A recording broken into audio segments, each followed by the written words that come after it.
on fire in agony pain.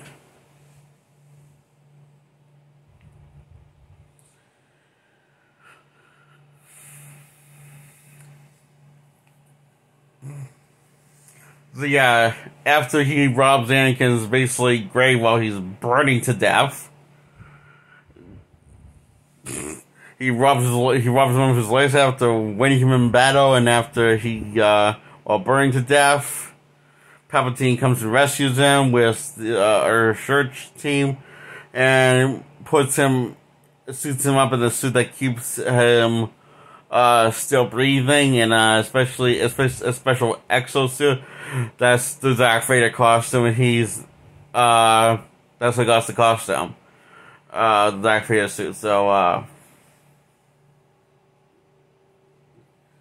now a lot of people think that a lot of people, I don't know why, but a lot of people seem to think that his first thing he says is no, but actually the first thing he says is, "Where's Padme?"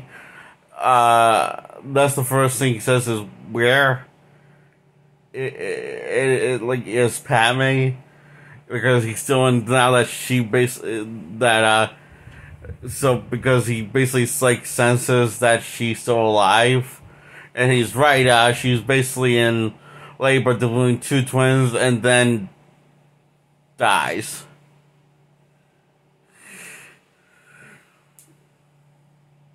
And Padme can sense Anakin is still alive too, as she's dying, I guess. So, but she is asking where's Anakin and stuff. Because I guess she wanted him to be there before the baby comes. And, they decide to split the twins that basically will grow up to be, one will grow up to be Luke Skywalker, and the other one will grow up to be Princess Leia in the original trilogy. That's when they grow up. So they go separately, even though they're both supposedly strong with the Force. So to basically make it easy to hide them from the Sith after they basically taking over the galaxy, is separate the twins and put them on separate locations and with separate basically adopted parents. And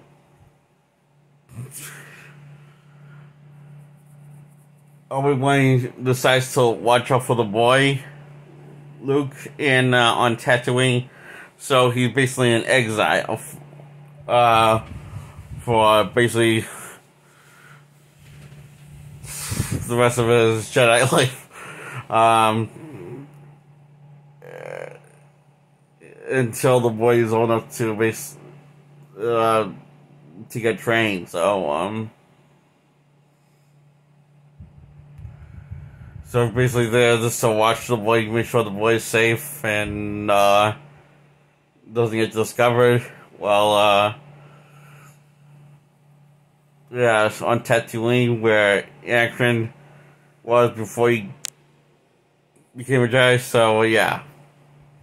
And that's where the movie ends on this shot of one giving the boy to these parents on Tatooine, and that's where the movie ends. So, and also Oda teased the return of his teacher Qui-Gon from beyond the grave, that in time he will come to guide him in his time of Indian time.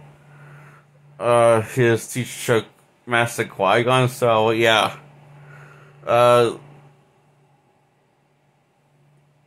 So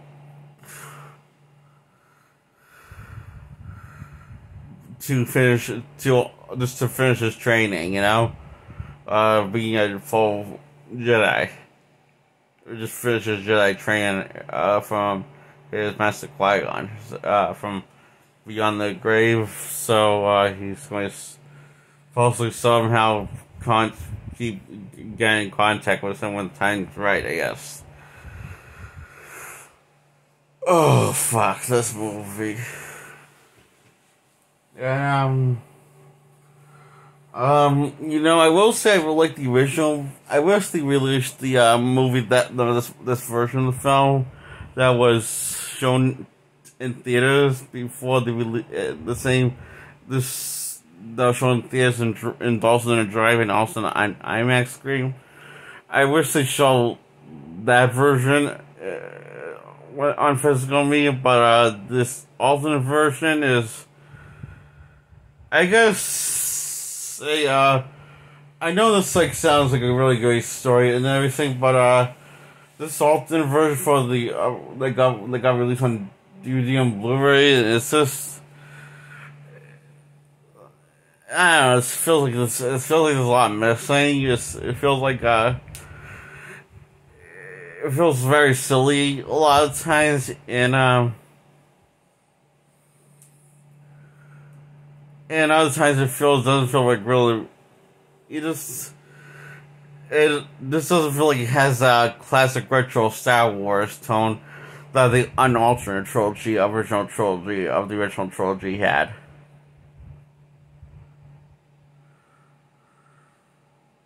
Before it got changed and altered. And so yeah, I just don't like the alternate trilogy. I just don't like the prequel trilogy because I got alternate again. So yeah.